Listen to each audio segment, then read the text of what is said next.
Hi കൂട്ടുകാരെ, കുറച്ച് ദിവസമായി വീഡിയോസൊക്കെ ആയിട്ട് ഞാൻ നിങ്ങളുടെ മുന്നിൽ വന്നിട്ട് വേറൊന്നും കൊണ്ടല്ലായിരുന്നു, നമ്മുടെ ഈ കാലാവസ്ഥയിൽ വന്ന മാറ്റം കൊണ്ടും പിന്നെ കുറച്ച് തിരക്കിലുമായിരുന്നു. അത് കാരണമാണ് ഞാൻ വീഡിയോസ് ഒന്നും എടുക്കാഞ്ഞത്.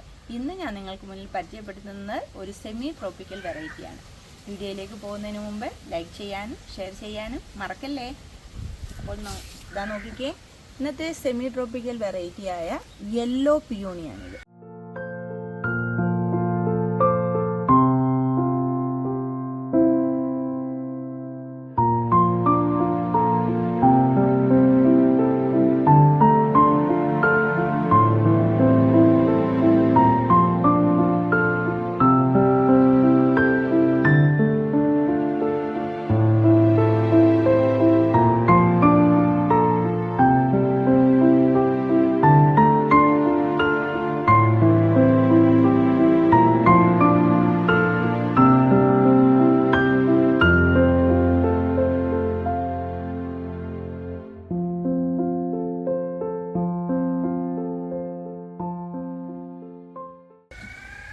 ഇവളുടെ ബഡ്ഡുകൾ ആദ്യം വരുമ്പോൾ ഒരു വൈറ്റ് കളറിലാണ് കാണപ്പെടുന്നത്.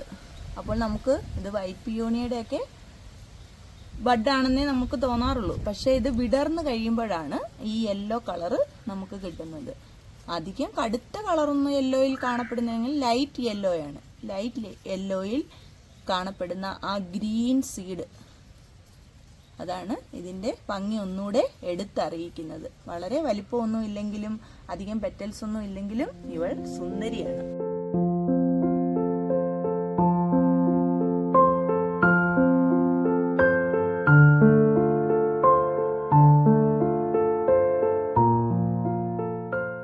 വിശ്വസിച്ച് നമ്മുടെ ഗാർഡനിൽ വാങ്ങി വെക്കാൻ പറ്റുന്ന നല്ലൊരു വെറൈറ്റിയാണ് യെല്ലോ പിയോണി. ധാരാളം ട്യൂബേഴ്സുകൾ തരുന്നതും ധാരാളം റണ്ണറുകളും ഇതിന് കിട്ടുന്നുണ്ട്. അതുപോലെ തന്നെ ഇത് വെച്ച് കഴിഞ്ഞ് കഴിഞ്ഞാൽ 1-2 മാസത്തിനുള്ളിൽ ധാരാളം പൂക്കൾ നമുക്ക് കിട്ടും. കണ്ടിപ്പോൾ ധാരാളം ബഡ്ഡുകൾ വന്നിട്ടുണ്ട്. ഇതല്ലായിരുന്നു, നിറയെ ബഡ്ഡുകളായിരുന്നു. പക്ഷെ നമുക്ക് ഈ മഴ ഇങ്ങനെ വരുന്നത് കൊണ്ട് ബഡ്ഡുകളെല്ലാം കരിഞ്ഞു പോവുകയാണ് ചെയ്യുന്നത്. എങ്കിലും ഇതാണ്ട് ഒരു ബഡ്ഡുണ്ട് ഇവിടെ, അടുത്ത ബഡ്.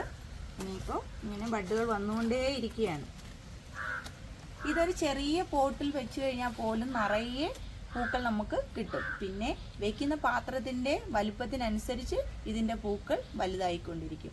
അപ്പോൾ ഇന്നത്തെ എൻ്റെ ഈ സെമി ട്രോപ്പിക്കൽ വെറൈറ്റിയായ യെല്ലോ പിയോണിയെ നിങ്ങൾക്ക് എല്ലാവർക്കും ഇഷ്ടപ്പെട്ടുവെന്ന് ഞാൻ വിശ്വസിക്കുന്നു. അപ്പോൾ അടുത്ത വീഡിയോയുമായി അടുത്ത ദിവസം വീണ്ടും കാണുന്നത്. Bye bye.